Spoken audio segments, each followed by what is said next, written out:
The chosen ones, the legacy of the Levites. The desert wind of Sinai howled across the encampment, yet a profound silence guarded the space surrounding the tabernacle. Aaron, the high priest, stood at the threshold of the sanctuary, his eyes fixed upon the towering pillar of cloud that pulsed with divine fire. Though the loss of his eldest son still cast a shadow upon his heart, a new, celestial order was being forged in the heat of the wilderness. He gripped his golden censer, feeling the immense weight of a calling that transcended his own grief.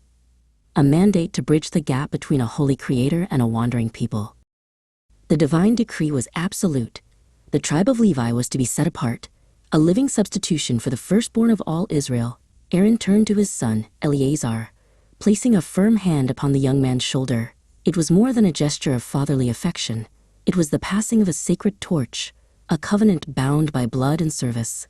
In his father's steady gaze, Eleazar found the strength to accept a life of total devotion. Together, they stood as the vanguard of a tribe, destined to carry the presence of the Almighty across the shifting sands.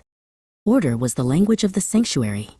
Eleazar met with Sakul, a leader among the clans, to finalize the positioning of the Levite families. The tabernacle was the heart of the nation, and it required a vigilant guard on every side. They unrolled a heavy parchment, detailing the specific zones where the descendants of Gershon, Kohath, and Merari would pitch their tents. As Eleazar pointed toward the horizon, Sakul nodded in solemn agreement, understanding that their placement was not merely logistical, but a strategic defense of the most holy ground on earth. To the Levites, the physical labor of the tabernacle was an act of high worship. Sakul spent the afternoon mentoring a young man named Yoel, demonstrating how to properly shoulder the massive bars and pillars that held the sanctuary aloft. "These are not mere wood and bronze, Yoel." Sakul's voice resonated with the gravity of his years. "They are the bones of the house of God." Yoel wiped the sweat from his brow, his muscles tensing as he lifted the weight. He realized then that every cord tightened and every socket placed was a thread in the tapestry of divine protection. As the sun dipped toward the western dunes, Aaron prepared for the final act of the census.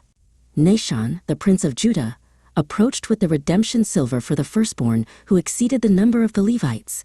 The exchange was a sacred transaction, a reminder that all life belongs to the Creator and is held by His grace.